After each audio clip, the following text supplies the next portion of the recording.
Hello, I'm back. I'm here. Okay? I'm back. 2025 was not my year. Well, actually, no, the first half of 2025 was really good. You know, I had some good videos. I was getting into the groove. Get into the groove. Gym skin. Love gym skin. Do you know about gym skin? Anyway, I have a disease.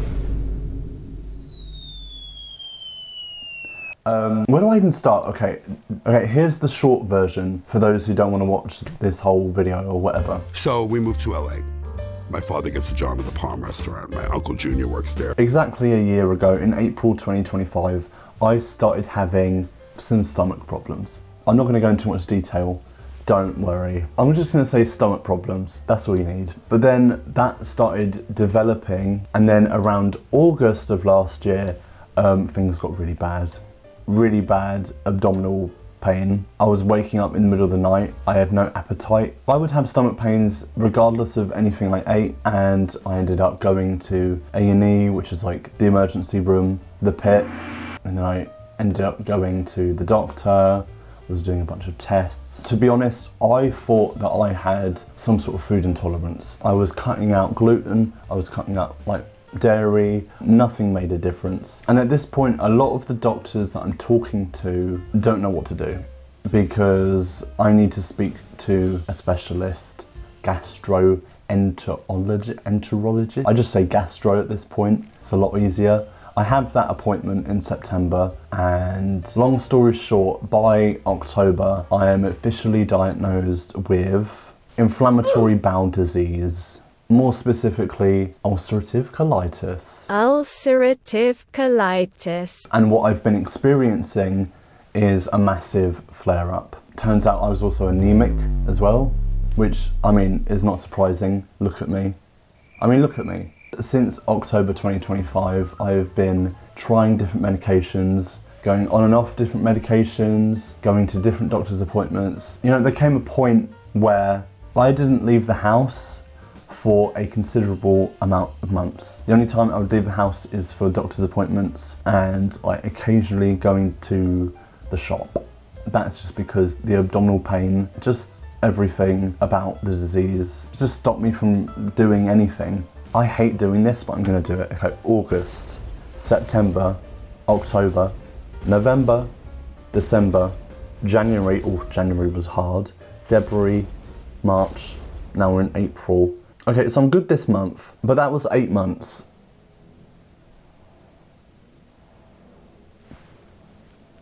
Didn't really leave the house. Yeah, I barely left the house for 8 months. Many people have said that I have suffered more than Jesus. I would say that what I have experienced in the past 8 months is the kind of thing that would lead someone to religious psychosis. The important thing to know about the past 8 months is it wasn't a consistent feeling bad for 8 months. I think that would have been soul destroying. It was a roller coaster where I would be, you know, on a different medication, be on that for like 8 weeks. I'd be feeling a bit better. My symptoms would be still there, but not as bad. Like, for example, when I did that Muppet video in December, my symptoms weren't as bad, so I felt like I could make a video. And then as soon as I finished that video, let's just say I had a horrible Christmas. You kind of get a little bit better in February and start thinking, oh, can I start making videos again? And then you get really bad, and then you end up in the hospital, which is what happened in March. I was admitted into the hospital for 8 days in March. And this is all because the medication that I was taking was not working. But after coming up to hospital and changing medication, I am feeling currently a lot better. You know, I'm coming out of this experience, obviously a changed person, because 8 months of solitude and illness is gonna do that to someone. But I feel ready to take on whatever the world has got for me. I feel a lease of life. So yeah, that is the short version. Other possible titles for this video include My Tummy Hurts, a video essay, an unhinged recap of my inflammatory bowel disease, spending 8 days in hospital challenge, super easy weight loss pro tips that doctors won't tell you. That one's just an excuse to show off my flat stomach.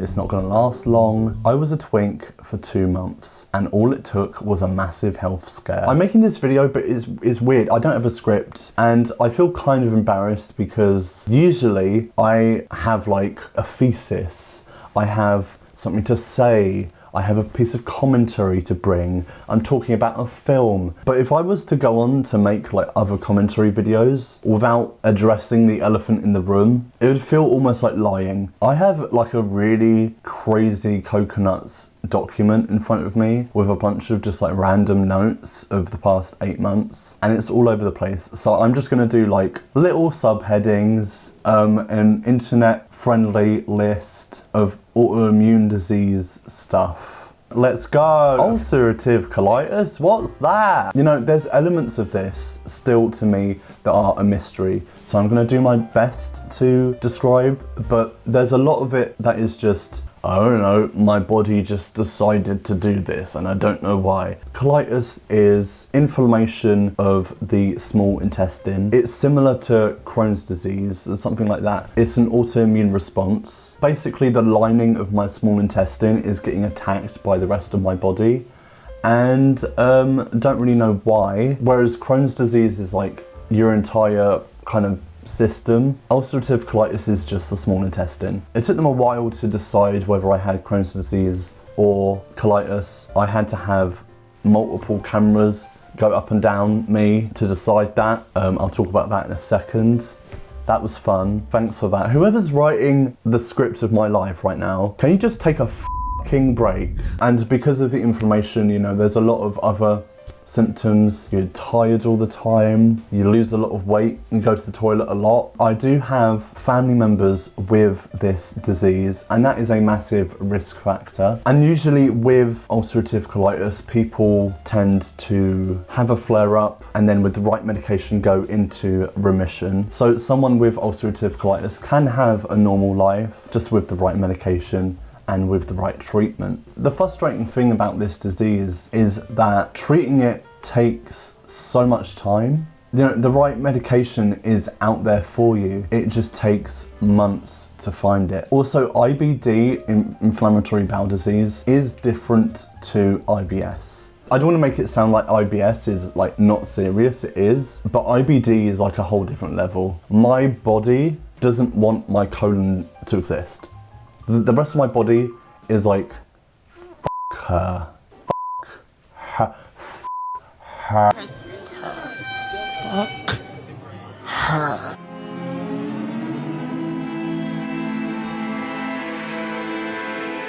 Joe Fisher, I want to wish you the best.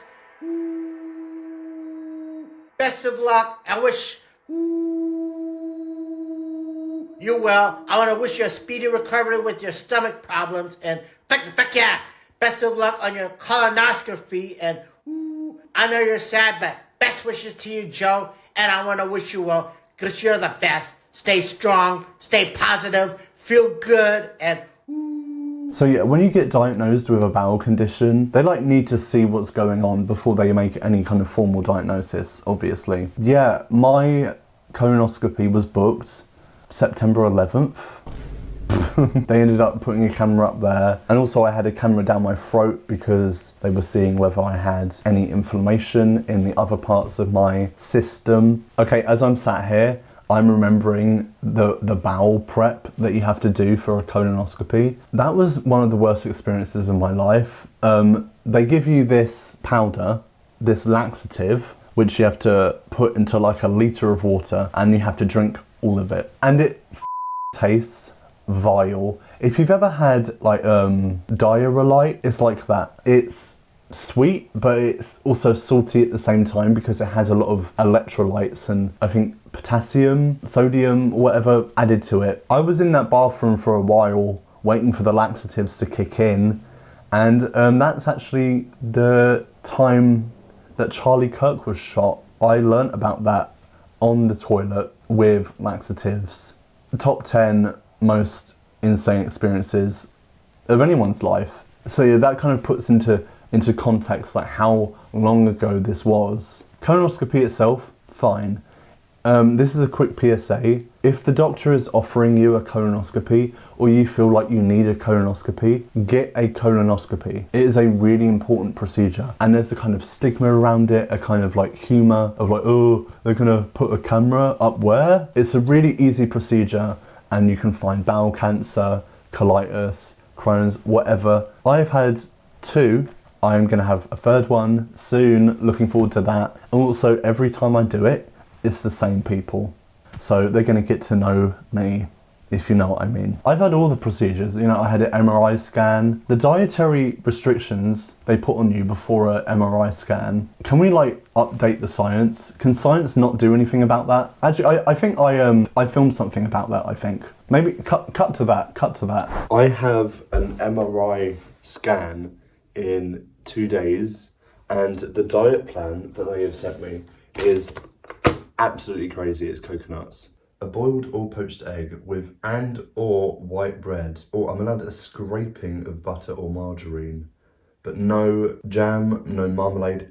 I can have coffee or tea.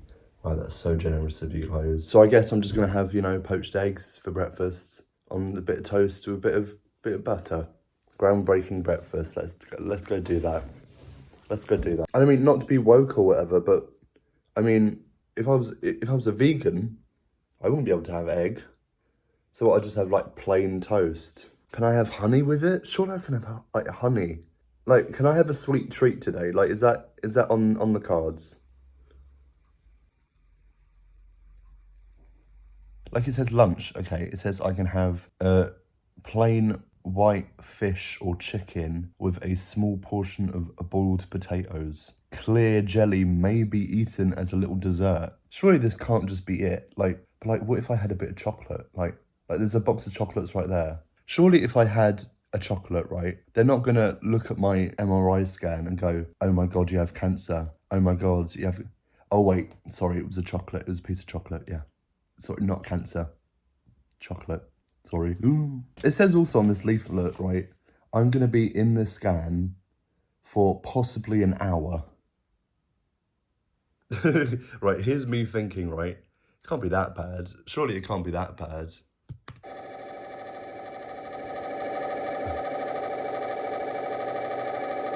No, there's no way.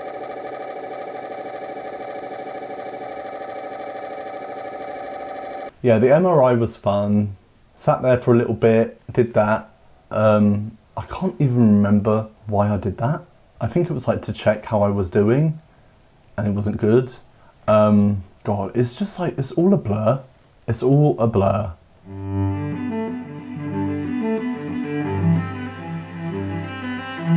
Okay, 8 months not leaving the house. What does that do to someone? It's only now that I feel better that you realise, okay, not leaving the house for 8 months, that's not great. That can't be good for someone's psyche. It's extremely isolating. You know, I would go in these kind of like solitary walks around my local park when I could manage it. It was just a very lonely experience. And I think that I'm still kind of dealing with the ramifications of having that much time to myself. Honestly, I can't tell you what I did because I feel like I was just in flight or fight mode. The thing they don't tell you about autoimmune diseases is that, you know, dealing with doctors and medical staff and appointments and medication kind of becomes your new job. I was, you know, all the time on the phone to the doctor. That's when it starts rolling over. You can have an appointment this time next month, and then you get to that appointment and it's like, oh, we can try this medication. Oh, this medication usually takes a couple months to kick in, so all right, just wait a couple months, and then before you know it, it's been 8 months, and you feel like you know the NHS in and out. Like I could work for the NHS at this point. No, I could not. That's a lie. I'm just trying to say, I know the system. I mean, I've been to the hospital and the doctors so many times just to drop off stool samples Stool samples, something that I definitely thought I would be dealing with at age 21. I'm like a pro at stool samples. I'm like really good at them. It's awkward every time you do a stool sample. It doesn't matter how many times you do it, it's awkward every time. Hi, I've just got my shit in a bag. Is this the right place? The doctor told me to bring it here. Yeah, my stool sample, yeah. Where should I put it? Oh, there's a box there with everyone else's shit. Okay, I'll just put it in there. Okay, I'll probably have to wash my hands now. Yeah, anyway, have a good day. God bless the NHS, okay. I made a note to do that joke like months ago, and then I ended up doing it as an Instagram reel. Hi, I've just got my shit. Yeah. When I was first diagnosed, they do this thing called a calprotectin level, which is like the inflammation in your gut. It's supposed to be like around 50. If you have something of around like maybe 200, that's a kind of high marker. My one when I was diagnosed was 1,470. Yeah, it was bad. It was bad. But yeah, anyway, I've done a lot of stool samples and it's really awkward. With having a disease like this, it changes your life in such a drastic way that you have a new normal now. Things are never going to be like they were, and my new normal is there's nice bits. Consistency is key on the internet, and having to take months off. Again, I didn't have a choice in any of this. So it was really tough because I felt like before I started feeling really bad, I felt like I was really hitting a stride with my channel and my videos. You know, I had like a couple instances where people would recognize me and they would say, oh, your content's really good, I love it, you're gonna blow up. I'm gonna blow up? What? And that was all really nice. I really felt like I was getting somewhere. The past 8 months, I have had to go through all of the stages of grief. I'm finally, I think, at acceptance. That comes after my hospital trip. I'm going to stop filming because my voice is hurting. I'm going to come back and talk to you about my hospital experience. Alright, Fries, you never guess who I am. Hospital, yeah? I literally could not talk after filming. I think it's because my voice, I'm just not used to talking so much. My voice can't take so much yapping, honestly. Oh, okay, so basically, yeah, I was on this medication in December. I was taking that medication, waiting for it to kick in, and it didn't work. So by March, my symptoms were getting really bad again. I got admitted into hospital this time. And then in hospital, I was given like a really potent amount of steroids. And also while I'm taking this medicine, there's this whole meme on the internet about like cortisol levels and like cortisone. And like the medication I'm on is literally hydrocortisone because my inflammation was just like crazy. But the whole time I'm thinking about my cortisol levels. My experience with hospital was, it's hospital, it's going to be crazy. I didn't expect to be in there as long as I was. You know, it isn't that bad in hospital. You're laying around all day in like a really comfortable bed. You can control the bed with a remote. Obviously, hospital's not nice because you're sick, but like, there's bits of hospital that are nice. They bring you food. Is it the best food? No. But when you're sick, a bit of mashed potato goes a long way, you know? I'll never forget this meal that I had in hospital. It was mashed root vegetables with mashed potato and with a cheese and onion pie. Cheese and onion pie, which was basically just like another mashed gloop next to the 2 other mashed gloops. And then it had gravy on top of it. And you know what? I love that gloop. I ate that gloop up. I want more of the gloop. No, look, I can joke about my hospital experience, but the way that I was when I got admitted, I was not in a good place. I literally had to be wheeled in because I literally couldn't walk because the abdominal pain was so bad. And I was tired as well, I was really weak.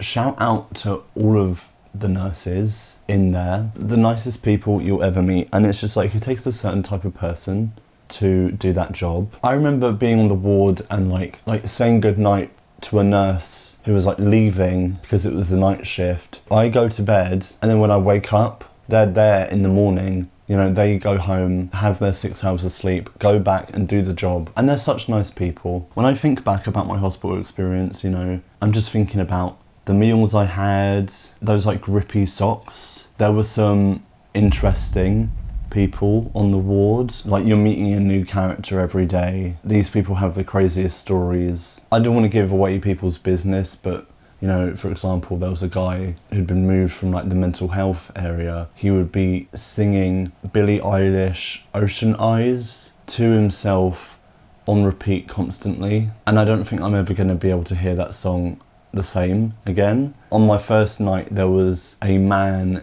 who was just in the bed wailing. Luckily, I brought earplugs with me. He was literally like this. Like that. So that was nice. And what else? You get used to the way of doing things, where they wake you up at like 5 or 6 a.m. They give you your pills, your like bulbous cup of pills. You know, they give you breakfast, which is like the coldest toast you've ever had with some butter or like some porridge. It's pretty ironic that they were very much like monitoring my bowel condition while giving me like probably the worst food that I could possibly have. The milkiest porridge, and gluten on top of gluten. I was kind of unfortunate in the fact that I was admitted closer to the end of the week. So I spent a lot of that weekend waiting for someone to come and talk to me. These doctors, you know, they don't work on the weekend, which I know they work very hard, but I mean, why does it feel like the NHS sometimes just like shuts down on the weekend? Like, you can't go to the GP on the weekend. You can't talk to a specialist on the weekend. What's going on? Especially with like trying to get a GP appointment and it's the weekend. Like, I'm sorry, I didn't realise that I wasn't allowed to be sick because it's Saturday, you know? NHS, I appreciate you, but you're really weird sometimes. So anyway, while I was in hospital, they formed a new treatment plan and I am on a different medication, infliximab. Infliximab. Also, very unfortunate timing. I did end up having my birthday in hospital. I was surprised about how okay with that I felt, because quite frankly I really needed to get better. I'm not really a person who cares about their birthday that much anyway. I mean, my birthday experience was not that bad. I was just very tired and also on a lot of pain medication, so I was kind of out of it. I remember watching Who Framed Roger Rabbit on my phone in the hospital bed. I had like a cup of tea, I had like biscuits and chocolate that my family had brought in for me, and I just kind of melted into the hospital bed, you know, while on like, what was it, like codeine, and I was just like, it was quite a blissful experience. So yeah, I don't feel that bad about having my birthday in hospital. And yeah, I got another message from Gabe as well. Happy 22nd birthday to the best, Joe. I'm sorry you're spending your birthday in the hospital, but you're the best because you deserve the best. I want to wish you a speedy recovery, and hopefully you'll spend your next birthday with your best friends. Fuck yeah! There's a lot more that I could say about my hospital experience, like a lot more. Like, once I came home and had, you know, dinner with my family and was kind of reeling over the experience in my head, I realised no matter how much I talk about my experience, the person that you're talking to is never really going to understand the feelings of what you've been through. It was a very unique experience, and I left that experience with just a lot of thoughts about my life, looking at my life very differently. I talk about the hospital experience like it was like a really crazy time, almost make it sound like it was traumatic, but honestly it felt peaceful. You know, you just basically spend all day in bed. I just remember like the visual of just like the curtains moving and the stillness of it all, the silence. I really enjoyed that aspect of it. It really felt like after months of being in like fight or flight mode, I really needed that time to recover. That being said, when you do come home from being in an institution like a hospital for that long, I did basically feel like someone who'd been to prison coming home for the first time. You know that thing when you come home after a really long time and your house feels like really small and weird shaped, and it's just like, what? Ooh, why does my house look like this? I asked my family, like, did you like make the hallways smaller? Obviously I didn't make the hallways smaller, just my perception of the house was like fresh, and I have quite a small house, and it was really weird. But anyway, hospital definitely changed me in a different way. I don't know for how long that's gonna last, I don't know, it's a weird mix of like coming out of an institution so you look at your life fresh, and also the feeling of like, okay, I'm starting to feel better, so I'm kind of starting to get my life back a little bit more. Basically what I'm trying to say is, if you feel like you need to get your life together, maybe develop an autoimmune disease, go to hospital, and then after you come out of hospital, everything will be made clear. Right. Let's have a nice hot cup of tea. I've become such a tea drinker. Obviously, can't really drink coffee anymore. I used to be a massive coffee drinker. Maybe that's why my massive flare-up started. I haven't drunk coffee in ages. Actually, no, that's a lie. I drank like half a cup of coffee a few weeks ago because I was starting to feel better, and I thought, let me give this a try. No. Instant stomach cramps. And the caffeine hit was so intense. I was shaking. I was sweating, I was extremely anxious. You know, I got a lot of flack for putting coffee in my grommet mug in my Wallace and Gromit video. And I just want to say, like, anyone who critiqued that at the time, you were right. I have seen the error of my ways. I'm now a tea person. I have become like an old soul. Like, I'm wearing moccasins right now. Also with ulcerative colitis, like the mornings are quite hard. So, you know, after I'd done my business or whatever, I'd put the electric blanket on, I'd make a cup of tea, I'd literally sit there and watch BBC Breakfast like a 50-year-old. I mean, recently I've been keeping like a diary. Recently I've been reading. Right, it's like midday and I was just, you know, sat on the sofa. I've just had a cup of tea and a biscuit. I woke up quite early this morning. You know, I took my pills. I have a pill box with all my pills in it. I was just reading a book here and I nearly finished the book. Like, I feel like I'm retired or something. I guess I'm still in like recovery mode. And then like earlier, I was actually filling in my pill box with all my different pills. I have all the like the loose medication here, and I was just putting it into the pill box. And then I just have like a loose antibiotic here that I don't know what to do with now because it's an extra one. And the question is, like, am I doing all of this stuff to avoid writing a video? Yes. The answer is yes. Because sometimes you just have to avoid your problems. Yeah, I just think that I've been ElderlyMaxxing. You know, there's jokes, like people make jokes, oh, you're like a British, like cozy YouTuber and you're just like Wallace and Gromit. And like, it's not a joke anymore. Like the other day I went to the shop specifically to buy crackers and cheese because I wanted crackers and cheese. And also while I was there, I did buy a sweet treat. Really, what my life is just a cycle of sweet treats.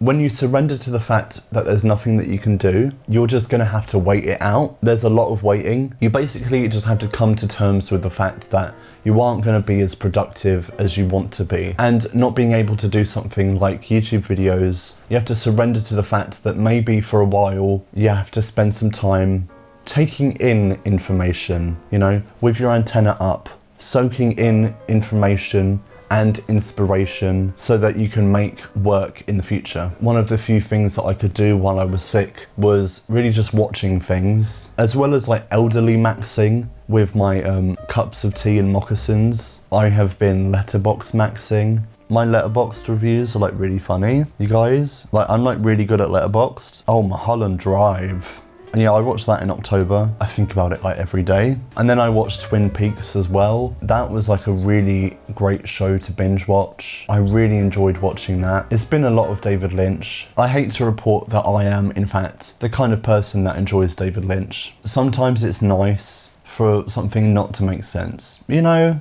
It is happening again. It is happening again. I loved Twin Peaks so much. Like, look at my phone background. It's Twin Peaks. After coming out of the hospital as well, I got HBO Max. I've been watching Game of Thrones for the first time. I was watching The Pit recently. You wouldn't think after spending time in hospital that I'd enjoy watching The Pit, but enjoyed watching The Pit. Wish that there was a letterbox for like TV shows watched. Oh yeah, at the start of all of this, I was watching Gilmore Girls. Wait, I'm gonna turn up the ISO. Is that too much? I was actually gonna make a YouTube video about Gilmore Girls, but I mean, I got really sick and didn't get round to it. And also, that whole video that I planned was like very coffee centered. It was centered around coffee. I was gonna drink coffee throughout the whole thing, and I can't do that anymore. So I don't know what I'm gonna do with that. I mean, there was a lot of attempts at doing different videos. I wrote a whole video about Marty Supreme, Timothy Chalamet, like that whole press tour. I was gonna do like a tier list of like all of the Wicked press tour, and you know, the Wicked Witch! Still haven't seen the second Wicked film. I mean, there is a whole like cluster of films from like August 2025 to now that I haven't seen in the cinema. Still haven't seen Wicked. Never saw Marty Supreme, never saw the Fantastic Four film. There's so many films that I haven't seen. I'd love to go to the cinema right now, but honestly the only thing in the cinema is the Michael Jackson biopic. I don't want to watch that. I don't even want to make a video about it. Wicked Witch! Another film that I watched that had a massive impact on me when I was really sick was surprisingly the film Julie and Julia with Meryl Streep and Amy Adams. At that point, when I watched that film, I really needed it. My relationship to food at that point was really bad. Like, I was just about surviving on like mashed potato and gluten-free fish fingers and stuff. The way that food is celebrated in that, the way it's shot, it was like the first time watching something in a while where I thought, oh, you know what? Food is great. Food is great. And food is great, actually. And you know, I'm fine with gaining a bit of weight because I got really skinny. Not to brag, but I got really skinny. It was really weird actually because, you know, you start losing weight and then you realize like, hold on, I'm kind of at what used to be anyway, my goal weight. And it's taken like an autoimmune disease for me to get to my goal weight. So maybe my goal weight was a bit too low. I don't know. Yeah, I lost about like 15 kilograms. I'm still not up to where I was before. And it's really annoying because now a lot of the clothes that I own like don't fit me. Now every time if I walk a bit too fast, my trousers will fall down because they're too big for me. And I don't have the money to like buy a completely new wardrobe. So that's fun. If you're someone who's just been diagnosed with an autoimmune disease in search of a community or like guidance, sometimes going on like a forum, like a Reddit forum or YouTube comments isn't always the best because the people in those places are like the most angry, the most upset with their condition. I just remember reading like paragraphs of people like, this is the most miserable experience of my life. I hate this disease. I wish I didn't have it. Every day's a struggle. And my heart goes out to that person, but you can only read so much of that. I could very well easily fall into a pit of sadness and say, woe is me, I can't believe this has happened to me, this is awful. I've definitely had those moments, but at some point, learn to work with what you've got. Even if all you've got is an electric blanket, some moccasins and a cup of tea. Also shouting out the website, the charity Crohn's and Colitis UK. A lot of the NHS resources that they use for colitis and Crohn's does come directly from that website. They're a great organisation. If you are dealing with Crohn's or colitis, check them out. They're great. Also, shout out to Hank Green as well. He has colitis and his video, How to Get a Colonoscopy, I've probably watched like 10 times before I had my colonoscopy. Other than that, I mean, guys, what is going on with the internet? I know I've been away for like a few months, but it's honestly just awful. It's so awful. Why is everyone so mean? And why is everything just AI slop? And I just want to thank you guys for like being patient and not all mass unsubscribing. Like the messages and the comments that I've had have been so amazing, really touching. And look, I don't want to jinx it and like promise loads of videos and then suddenly get sick again and end up in hospital again or something. Knock on wood. But yeah, I love making videos and I'm gonna try to make more. It's a privilege to make videos for an audience like this, and I missed it every day and I thought about it every day. And I mean, looking at the bright side of this whole 8-month experience, who's to say that it's not necessary for me to go through that in order to become the person that I am now? And when there's been moments where I have been feeling better, you really can't put a price on the clarity that it brings you when you start feeling better and you start feeling like you have your life under control. Suddenly the road ahead of you becomes a lot clearer and you start feeling a lot better about parts of your life that you do have. You appreciate what you have and you just have to hold out hope that there are, in fact, better days ahead.